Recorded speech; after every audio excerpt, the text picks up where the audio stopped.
चलो मेकअप की दुनिया में एक और मेकअप सीखते हैं। यहाँ पे मैं आपको रियल मेकअप सिखाऊंगी कैसे हम करेंगे। मॉडल का अगर आप फेस देखोगे तो डीप सेट आईज हैं इनकी, पिगमेंटेशन है इनका, अनइवन स्किन टोन है, डिहाइड्रेटेड स्किन है। तो यहाँ पे हम कैसे हम काम करेंगे। यूजुअली क्या होता है, मॉडल का फेस हमेशा बहुत ही ब्राइटन अप होता है, बहुत ही अच्छा होता है, ग्लो अप होता है, फीचर्स बहुत अच्छे होते हैं। तो यूजुअली जब भी आप उनका मेकअप देखते हो तो आप सोचते हो कि वाओ कितना अच्छा मेकअप किया हुआ है। तो मेकअप अच्छा होने के लिए सुंदर भी होना बहुत ज़रूरी है, फीचर्स भी अच्छे होने चाहिए। कई लोग बोलते हैं ना, यार कितना सुंदर तैयार किया हुआ है, कितनी अच्छी आईज़ बनाई हुई है, कितनी अच्छी ब्रोज बनाई हुई है। नहीं, वो ये नहीं होता। आर्टिस्ट्री एक अलग चीज़ है, लेकिन उसके साथ साथ आपका मॉडल का फेस भी बहुत ज़रूरी है। तो यहाँ पे मॉडल का जो फेस है बहुत नॉर्मल है, जैसे लोगों का नॉर्मल फेस होता है, बहुत ज़्यादा वैसा वाव वाला फेस नहीं है, बट नॉर्मल है। तो यहाँ पे मैंने इनको हाइड्रेशन के लिए ऑयल लगाया हुआ, आपने देखे ही होंगे प्रोडक्ट जो भी जितने भी आए हुए हैं। यहाँ पे मैं रिकोड का पैलेट यूज़ कर रही हूँ ताकि अच्छे से कैमोफ्लाजिंग भी हो जाए, कवरअप भी हो जाए जो भी प्रॉब्लम इनकी स्किन पे है। आपको पता ही होगा कि अगर पिगमेंटेशन हो रही है फेस पे तो उसके लिए कौन सा करेक्टर यूज़ करना चाहिए। तो यहाँ पे आपको लग रहा होगा कि मैं बहुत ज़्यादा जल्दी जल्दी मैं काम कर रही हूँ, ऐसी बात नहीं है। मेरे हाथ बहुत जल्दी जल्दी चढ़ते हैं, लेकिन हम क्लाइंट के फेस पे या किसी के भी फेस पे हम बड़े आराम से ही काम करते हैं। तो करेक्टर यूज़ करने के बाद मैंने फिर इनके फेस पे पीएसी मैंने फाउंडेशन मैंने यूज़ करा है। शेड नंबर आई थिंक 2.5 है कि 3.1 है, मुझे एग्जैक्टली मुझे ध्यान नहीं है। इनर कॉर्नर में भी बड़े आराम से ही आप काम करेंगे, क्योंकि यूजुअली क्या होता है जब भी हम फाउंडेशन लगाते हैं तो पूरे ऑल ओवर फेस पे लग जाता है, लेकिन इनर कॉर्नर पे, इनर आइज़ के साइड पे बच जाता है। तो वहाँ को उस चीज़ को भूलना नहीं चाहिए। एंड मुझे लगा कि थोड़ा सा शायद ब्राइटनेस कम है, क्योंकि जब इनका शूट होगा तब बहुत सारी लाइटें इनके आसपास होंगी, और उस समय क्या होगा ना कि फेस का जो स्ट्रक्चर है या कॉम्प्लेक्शन है वो थोड़ा सा डाउन दिखेगा। तो वहाँ पे आपको हैवी लाइट्स होती हैं तो आपको थोड़ा सा लिफ्ट अप करना पड़ता है अपना मेकअप, लेकिन उसके अकॉर्डिंग भी फिर भी मैंने बहुत ज़्यादा लिफ्ट अप नहीं करा हुआ है। एंड अब मैं यहाँ पे पूरे एंटायर फेस को पैक कर रही हूँ विद बनाना पाउडर। मुझे ना आजकल बनाना पाउडर बहुत अच्छा लगता है, पता है क्यों?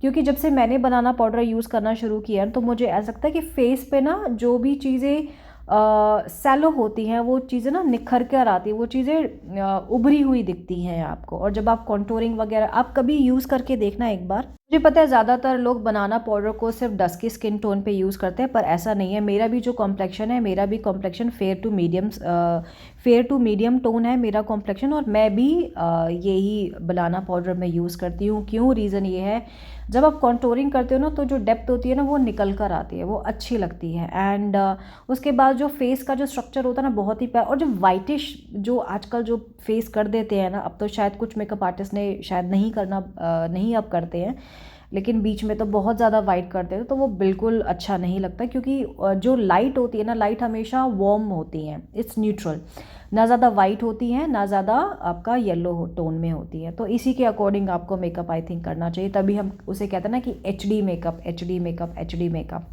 राइट। तो ये मेरी नई पहला पैलेट है, मैंने पीएसी के लिए। इसमें कॉन्टोरिंग भी है, हाईलाइटिंग भी है, एंड इसमें ब्लश भी, और तीनों के अमेजिंग पिगमेंट है, अमेजिंग। ये ऐसी पैलेट है जो आई थिंक सब इंडियन स्किन टोन पे ना जाती है। अगर आपके पास कोई बहुत ज़्यादा फेयर टोन के भी आते हैं तो उनके भी ये पैलेट चली जाएगी, कोई मीडियम टोन का आता है उनके भी ये पैलेट चली जाएगी। हाँ, मैं हाइलाइटर यूज़ कर रही हूँ, मेरा फेवरेट यूनिकॉर्न का। बहुत ही लाइट फेदरी टच मैं इसका यूज़ करती हूँ, लेकिन अमेजिंग क्या हाइलाइटर निकल कर आता है ना इसका फेस पे। अगर फेस पे जान लानी हो ना तो इस हाइलाइटर को यूज़ कर लो। Now I am moving forward with baking. Baking बहुत ज़रूरी है, रीज़न अभी के लिए, क्योंकि थोड़ा सा मेकअप हमने दिखाना है यहाँ पे अच्छा सा, तो इसीलिए हम यहाँ पे बेकिंग कर रहे हैं। तो अब देखो, अब जब ये हट जाएगा ना, जब ये जितना पाउडर जो है फेस पे सीपन हो जाएगा, उसके बाद आप खुद देखोगे कि अलग सा ही चेहरा नज़र आ रहा है। और ये पता है क्या, जब शूट्स होते हैं ना तो ज़्यादा आप मेकअप कर भी सकते हो, नहीं कर सकते हो, दैट्स ऑल योर चॉइस। अब हम आएंगे आइज़ पे। तो आइज़ यहाँ पे मैंने ना आइज़ जो करी हैं बहुत ही ड्रेस को माइंड में रखते हुए की है यहाँ पे। कई लोग मुझे ये पूछते हैं कि आप आई मेकअप निकाल कैसे लेते हो, मतलब हमें तो पता भी नहीं पड़ता कि हम कैसा आई मेकअप करें, कौन सा कलर चूज़ करें। मैं ना पता है कुछ चीज़ों का ना बहुत ही ध्यान रखती हूँ, जैसे आउटफिट कैसा है, क्लाइंट की आइज़ कैसी हैं, फंक्शन क्या है, एंड फेस का स्ट्रक्चर क्या है, तो उसी के अकॉर्डिंग मैं ना आई मेकअप करती हूँ। और मुझे ना डिफरेंट डिफरेंट तरीके की आइज़ करना बहुत ज़्यादा पसंद आता है। कई लोगों को नहीं होता, उनको समझ में सिर्फ यही आता है कि ब्राउन आइज़ करी एंड उसके ऊपर हल्का सा पिगमेंट या फिर कोई भी ग्लिटर लगा दिया। लेकिन अगर आप मेरे शिवानी मुआ के पेज में अगर जाके देखोगे तो आप देखोगे कि वहाँ पे मेरे अलग अलग तरीके के आई मेकअप होता है। जैसे क्लाइंट की मर्ज़ी होती है ना, मैं वैसा मेकअप करती हूँ। जो थोड़ी चॉइस मेरी होती है, थोड़ी मैं क्लाइंट की भी सुनती हूँ। एंड फिर आप आईब्रोज़ पे आएंगे। आईब्रोज़ आपको ना बहुत अच्छी करनी ज़रूरी है। हाँ, एक चीज़ मैं अपने आप को बहुत प्राउड मानूंगी कि मेरे पास जब भी क्लाइंट आते हैं या फिर जब मॉडल्स आती हैं, तो जब मैं उनकी आईब्रोज़ करती हूँ ना, वो मुझे बड़ा कॉम्प्लीमेंट करती हैं। कहती है ऐसी आईब्रोज़ तो अभी तक मेरे किसी ने भी नहीं करी है। मैंने कहा रियली? कहते हैं हाँ, आपने बहुत अच्छी आईब्रोज़ करी है। तो आईब्रोज़ में ना थोड़ा सा आप टाइम लगा लो, क्योंकि आईब्रोज़ बहुत ज़्यादा आर्च बना दोगे तो देखो वो वैम्प वाली एक फीलिंग आती है। नॉर्मल रखो आईब्रोज़ को एंड बहुत ही आराम से डेलिकेटली आप आई मेकअप पे टाइम दो। एंड जितना अच्छा आप ब्लेंड करोगे ना, उतना अच्छा आई मेकअप होगा। बेशक आप एक कलर ही यूज़ करो, इट डजेंट मैटर आप बहुत सारे कलर यूज़ करने की ज़रूरत है। एक कलर यूज़ करो एंड ब्लेंड बहुत अच्छे से करो। जितना लाइटली आप सॉफ्ट हैंड से काम करोगे ना आईज़ पे या ब्रशेस के साथ, उतना अच्छा आई मेकअप नज़र आएगा। देखो अब कितनी ब्लेंडेड लग रही है आईज़, है ना। अब मैंने यहाँ पे वाटर लाइन पे काजल मैंने लगाया है, क्योंकि मुझे लग रहा है कि आज थोड़ा सा ना फिल करना अच्छा लगेगा। तो यहाँ वो चीज़ करी हुई है मैंने। यहाँ काजल लगा के मैंने स्मच किया हुआ है, जिस तरीके से मैंने यहाँ पे काजल लगाया हुआ है, काजल को स्मच किया हुआ है।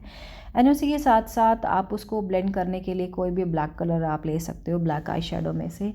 नीचे वाटर लाइन पे तो मैंने काजल लगाया, उसके नीचे जो लोअर लैशेज़ होती हैं वहाँ पे मैंने हल्का सा पर्पल कलर लिया है। उसी के साथ मैंने लाइट ब्राउन शेड लिया है, ताकि दो कलर से इन्फ्यूज़ हो जाए कलर, ताकि एक कलर नहीं लगे। एंड कंफ्यूज करना ना हर किसी को बड़ा अच्छा लगता है। कभी तो पता पड़ता है अच्छा सिर्फ एक कलर से ही किया, हाँ जब पता पड़ता है हाँ पिंक कलर से किया हुआ है, लेकिन I like to confuse everyone, अच्छा कौन सा शेड यूज़ करा है। जब क्लाइंट मेरे पास आ गए, उन्होंने अपनी पिक्चर्स भेजी, अपना कॉम्प्लीमेंट दिया मेरे मेकअप को, बहुत अच्छा मेकअप किया। देन आफ्टर उनके बाद ना हमेशा एक मैसेज आता है, आपने जो लिपस्टिक लगाई थी कौन सी लगाई थी, मुझे बताना क्या नाम है उसका। तो मैं उनको हमेशा से ही बोलती हूँ कि भाई इट्स ऑल आर्टिस्ट्री वर्क, ये एक मिक्स किया हुआ मेरा अपना फ्यूजन है। तो अच्छा लगता है ऐसे कि जब आपसे कोई भी क्लाइंट ये पूछता है कि आपने कौन सा शेड लगाया था, कौन सा वाला वो चीज़ करी थी, मुझे बड़ा अच्छा लगा था। तो अब यहाँ पे आई मेकअप हमने थोड़ी मेहनत करी है, तो इसलिए अब मैंने यहाँ पे medium, light to medium size में मैंने यहाँ पे लैशेज़ लगाई हुई हैं। एक चीज़ का और आप ध्यान देना, आप कभी भी अपनी क्लाइंट का मेकअप बहुत ही लाइट करते हो तो वहाँ पे आप फ्लटरी लैशेज़ लगा सकते हो, अच्छी लगती हैं, क्योंकि आई मेकअप सिंपल है। लेकिन अगर आपने आई मेकअप बहुत ही अच्छा किया हुआ है ना, तो वहाँ पे ना लैशेज़ थोड़ी सी आप लाइट ही लगाना, अदरवाइज़ ना आई मेकअप दिखेगा नहीं, फिर आपकी मेहनत नज़र ही नहीं आएगी, फिर लोग देखेंगे ही नहीं, अप्रिशिएट ही नहीं करेंगे, राइट। तो मैं जब भी किसी भी फंक्शन में जाती हूँ ना, मैं लोगों का मेकअप देखती हूँ, मैं लोगों की आई मेकअप देखती हूँ कि कैसे किया हुआ है। एंड जर्नली मैं बताऊँ, मुझे ना सबके आई मेकअप ना बहुत ही सिंपल से लगते हैं। मैंने कहा क्या क्या हुआ है, बस ये पिंक कलर लगाया, ब्राउन कलर लगाया, उस पर ये कर रखा, तब मतलब लोग आजकल ये कर रहे हैं, मैं लोगों की गलती नहीं मानती। हो सकता है उनके पास बुकिंग बहुत ज़्यादा है, हो सकता है उनके पास काम नहीं है, हो सकता है उनके पास टाइम नहीं होगा, तो इस वजह से। तो अब यहाँ पे हम आएंगे हम लिप्स पे। अब यहाँ पे ना लिप्स पे मैं थोड़ा सा स्क्रब और लिप बाम लगाना भूल गई थी, बट इट्स ओके। अब यहाँ पे भी आप देखना कि मैं कैसे, इनके जो लिप्स है बहुत ज़्यादा डिहाइड्रेटेड है, तो हम इनको कैसे हाइड्रेटेड बनाते हैं। तो यहाँ सबसे पहले मैंने रिकॉर्ड की लिपस्टिक आती है, सिल्क वेलवेट करके है, पता नहीं कुछ ऐसे, सिल्क नाम है, पूरा पैकेट आता है उसका, आई थिंक 699 का। तो जिनके लिप्स बहुत ही ज़्यादा ड्राई है ना, तो उनके लिए ये लिपस्टिक जो है बहुत ही अच्छी है। और यहाँ पे शेड कौन सा है चिंता मत करो, लेकिन मैं अभी इसको 2 शेड्स में करूँगी, बिकॉज मुझे पता है कि इतना ज़्यादा इन पे जा नहीं रहा, फब नहीं रहा ये कलर। तो यहाँ पे फिर से रिकोड का एक ब्राउन न्यूड शेड लिया हुआ है। अब मैं उसके बाद आउटर लाइन कर रही हूँ। कभी कभी क्या होता है कि ना लिप लाइनर से वो शेप बहुत अच्छी आती है, जिस तरीके से आप फिल करना चाहते हो उससे नहीं आ पाती है। तो मैं लिप लाइनर मैं पहले भी यूज़ करती हूँ एंड उसके बाद भी मैं यूज़ करना पसंद करती हूँ, बिकॉज़ उससे थोड़ा सा फुलर इफ़ेक्ट आता है। अब आप देखोगे लिप्स हाइड्रेटेड लग रहे हैं, कहीं से कोई चैप्ट नहीं आ रहा है, कहीं से कोई प्रॉब्लम नहीं आ रही है। अब जितना हमने बनाना पाउडर यूज़ करना था, जितना स्किन में जाना था वो जा चुका है एंड अब जितना एक्स्ट्रा पाउडर है हम उसे डस्ट ऑफ करेंगे। ये देखोगे ना साइड में ना इनके पैचेस बने हुए हैं, नॉर्मली ये पैचेस हैं, तो आप इसको ज़्यादा हाइड करने की ज़रूरत नहीं है, क्योंकि ये मॉडल हैं और थोड़े टाइम बाद इनका फेस वॉश हो ही जाना है। तो आई थिंक आप समझ चुके होंगे कि मैं आपको क्या समझाना चाह रही हूँ।